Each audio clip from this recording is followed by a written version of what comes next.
sebentar je. Dia sebab apa? Sebab ruang masa tadi. Masa tak sama. Setiap orang Allah Ta'ala bagi masa tak sama. Betul Ashabul Kahfi, dia rasa tidur sekejap je dia. Berapa lama tidur? Rasa-rasa bau sekejap. Sebab masa yang Allah Ta'ala bagi kat dia tidak sama waktu yang telah berlalu 309 tahun atau 300 tahun tu. Itu jangka waktu, tapi masa sebentar saja. Ada orang Allah Ta'ala bagi masa dalam 24 jam sehari semalam, masa dibuat macam-macam dia buat. Buat masa. Kita pergi office 8.30, 5.30 balik, ada orang satu je dia buat, satu perkara siap.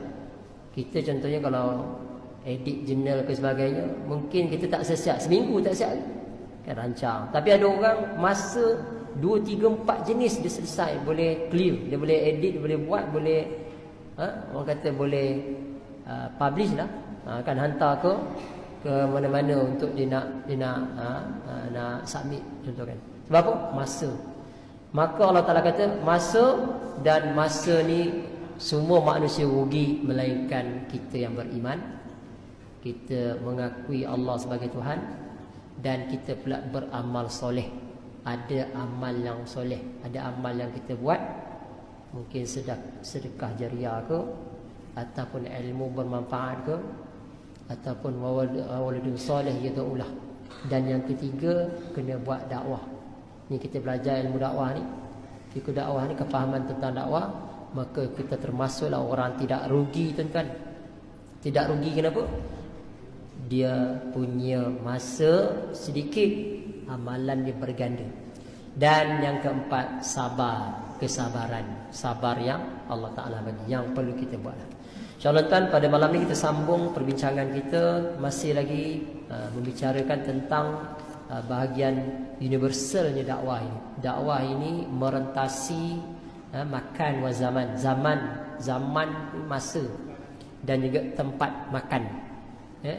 Maknanya dia bukan dakwah ini hanya untuk orang Arab, untuk orang Melayu, untuk orang Cina, untuk orang India, untuk orang Rusia, untuk orang New Zealand, tapi rahmatan lil alamin, universal konsep dia universal. Dan kita dah sebut sudah. Maka ayat-ayat berkaitan dengan alamiyatud dakwah, dakwah secara menyeluruh, maka disebutkan dalam kita nak penerimaan dakwah, maknanya keseluruhan. Bukanlah kita kata dakwah ataupun kita tuju pada tertentu, tetapi Allah Ta'ala kata keseluruhan, kafatan linnas, maknanya keseluruhan manusia itu sendiri, kepada manusia itu sendiri, dengan kata-kata ya ayuhan nas. Kan kita selalu dengar perkataan an-nas, an-nas. Qul ya, Allah Ta'ala sebut qul a'udzu birabbin nas.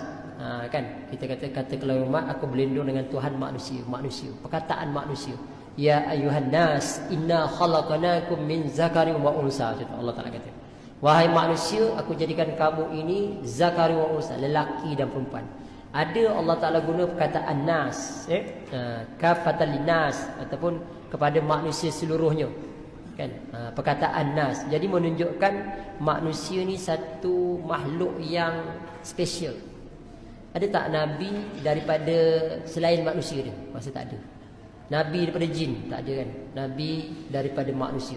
Sebab ta'arif Nabi itu manusia yang diberikan wahyu, tidak wajib menyampaikan. Rasul, manusia yang diberikan wahyu, laki-laki, tak ada perempuan. Laki-laki yang diberikan wahyu dan wajib menyampaikan itu. Jadi perkataan an-nas. Jadi manusia ini adalah kita punya sasaran dakwah kita di manusia. Iaitulah manusia sebagai ciptaan Allah, dan manusia kita yakin Allah Ta'ala jadikan daripada Nabi Adam alaihissalam, dan Adam daripada tanah.